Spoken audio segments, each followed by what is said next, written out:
fact that you have the passport of this country does not necessarily make you a citizen of that country, and you yourself, you know it. Every election that has happened in Europe and some other part of the world, the politicians have based their campaign on the fact that they want to chase immigrants away. Africa is cheap.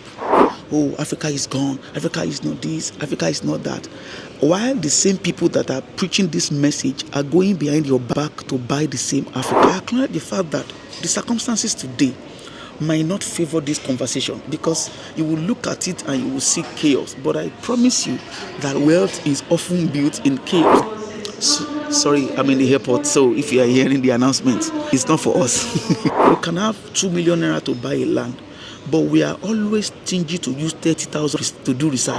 Anything can happen. We live in a very perilous times. You see them testing emergency stuff, talking about war. We want to make sure that your investment is not just sitting in one place. Because yes, I understand your children are now British citizens, they are not Canadian citizens. But you and I know that at the end of the day, they are really not, because they will remind them that if you are African, there's a chance that you are angry with the leadership of your country.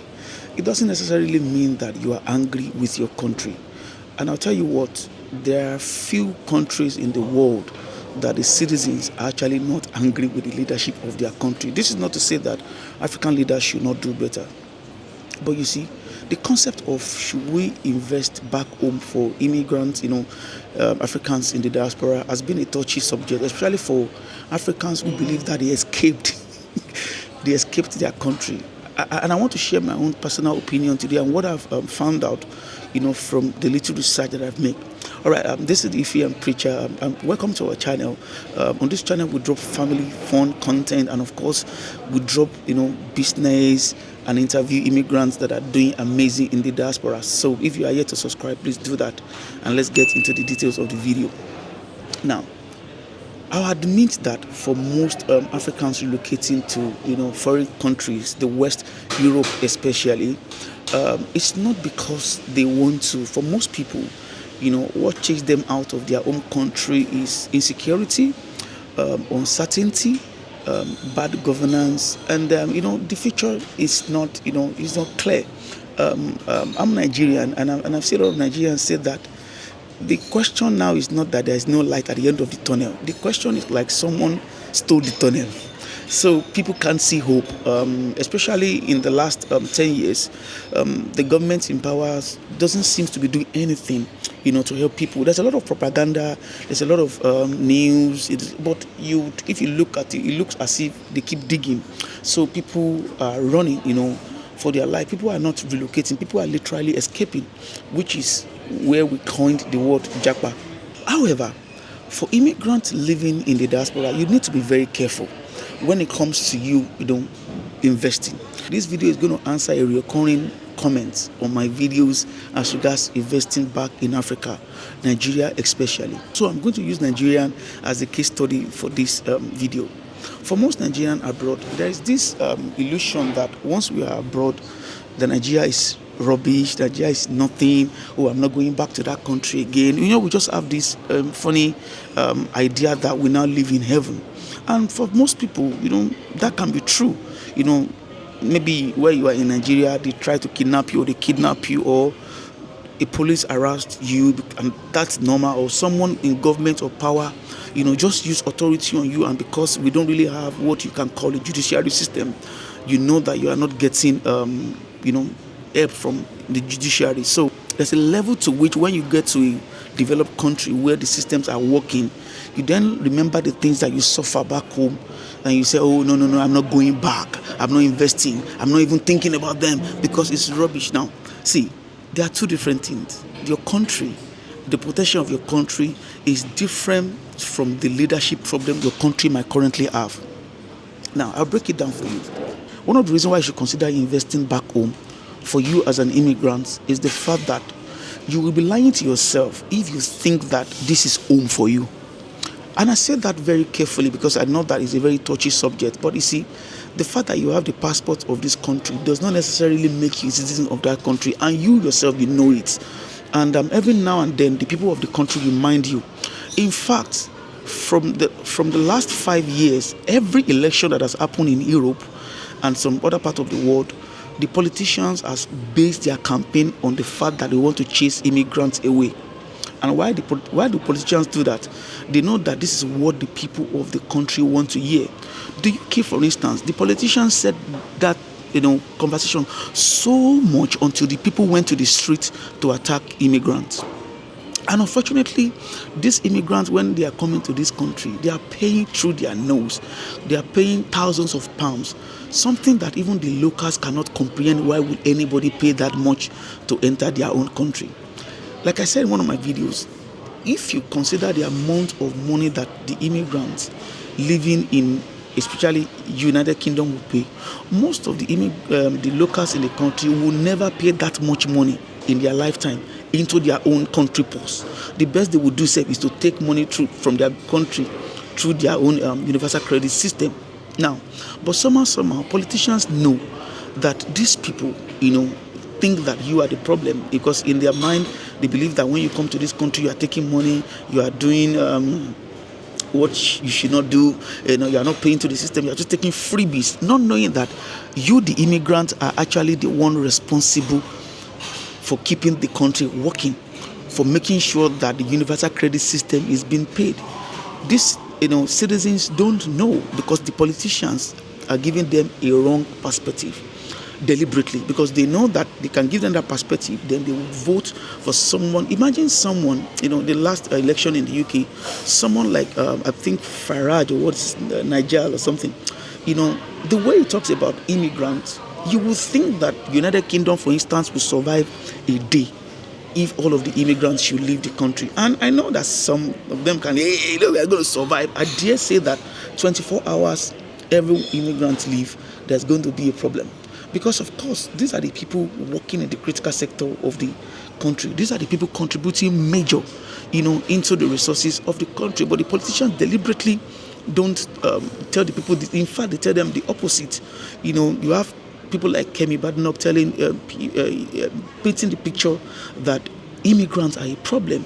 Never acknowledging the fact that not every immigrant in the country is illegal, but they try to, shout the concept of illegal immigrants. They try to, hammer that, so that the people can then see everyone as an illegal immigrant. For me, that should tell you that even though you are here investing in Europe, in the West, you should consider putting some of your investment back home, because why not? Now, the second reason why I think you should invest back home, again using Nigeria as a case study, is that Africa is cheap. You see, there is this assumption or this message that is being preached to most Africans living in the diaspora, to tell you that, Africa is gone, Africa is not this, Africa is not that. While the same people that are preaching this message are going behind your back to buy the same Africa. You see, if you go to Nigeria now, for instance, foreign entities, foreign individuals are buying lands, they are buying property, they are going into production. Because why? We have the numbers. Africa is the youngest in the world. Now, you have a population of people who are young, growing and ready to buy. Because Africans are young, the potential for growth is still many. Now, like I said, I acknowledge the fact that the circumstances today might not favor this conversation, because you will look at it and you will see chaos. But I promise you that wealth is often built in chaos. The problem that most of us have, when we are living back home, is that, number one, we don't have the capital. Number two, we don't have the expertise. We don't have the connection to be able to do some things. But now that you are living in the diaspora, in the abroad, the UK, France, America, Canada, I personally believe that your job is to learn, is to develop capital, is to develop connection that will enable you to do something big at home. And then you can then have true success for yourself. See, I take Nigeria for instance. Where do you think you will enjoy your life if you have good money? See, an average immigrant living in the diaspora is just a common man. It's just a common man, because what are you going to do? You're going to go to work, you're going to come back, your life is typically stereotyped, your pay is typically somewhat programmed, so that your life is programmed at such. Don't get me wrong, I'm not trying to fault that system. I'm just saying that where do you think you will get the chance to be able to enjoy your money with your family, to be able to enjoy your time, your life beyond just working and waiting for 15 working days before you can go on vacation? Where in the world do you think you'll be able to do that except in Africa, when you now have the time to do that? Now, again, like I said, Africa is cheap. I'm not saying that, you are now in the diaspora in 1-2 years, run back home. That is not the conversation. The conversation is buy Africa now, because I believe that in the next 10-20 years, your plan should be to go back home and help to build your home country. By that time, the buying that you have done in your home country would then begin to speak for you. In my last video, I spoke about land, for instance. If you buy land in Nigeria, an average land in the southwest, now say for instance you buy them and it's in a bush, and they said the price is about 1 million naira, 1.5 million naira, which is about 500 pounds in the United Kingdom, and buy that. You can buy, say for instance you buy like 10 plots or 2 acres of that. In the next 20 years, I can guarantee you that land alone is almost often enough for you to retire back home. I promise you. Because you see, if you look at the projection land back home in Africa, because like I said, the population is young, we are still building. Before you know it, the land that you buy today and it's just 1 million naira in some Abeokuta bush, in some Ondo bush, by the time you look at them in 20 years, you will discover that your land is in the middle of a city. That has happened over and over and will continue to happen. Now I understand that this particular conversation is not for someone that cannot see the future. Some people can only see beyond the next payday. They can only see beyond the weekend. That's what they can see. So I understand that they might not see this, but see, if you have the capacity to see the future, you will know that you buying, into Africa now and keeping it, let it stay there, would work for you. Then I understand the concept of, what if they swindle me? Then go through the normal process. Because this is what I found out. When most of us want to buy land in Africa, we can have 2 million naira to buy a land, but we are always stingy to use 30,000 to do research. We can pay 3 million for a land, but when they tell you, can you send someone to the local council, to the authorities to check this land? You don't often like to do that. You don't want to pay the people on the ground to help you go and check, is there even land where they said there is land? But then you want to pay for the land just because you have the money. Sorry, I'm in the airport, so if you are hearing the announcement, it's not for us. I'm waiting for my flight. Okay, I hope that will go soon so that we can continue our discussion. Anyways, so you need to be able to go through the process. Check this property. Go and verify. Does it make sense? Who is selling this property to you?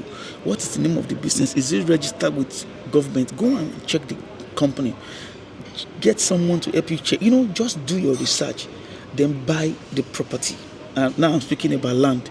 And leave it there. They call it land banking.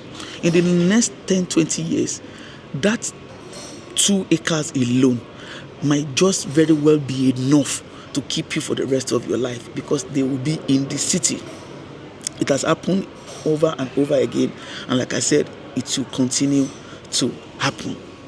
Now, the third reason why I think you should consider investing back home, even though you live abroad, is that anything can happen. You see, we live in a very perilous times that you really cannot predict what is happening or what is going to happen. The issue of Ukraine and Russia started. The issue of Nigerians in those countries already living and building their wealth in that country arose, and Air Peace had to go pick people up in the country. And I remember when they got back home, government gave them $100, and people were angry. Why should government do this? They've lost everything in Ukraine, because they had to run and flee for their lives. You see, the problem is that they put all their eggs in one basket.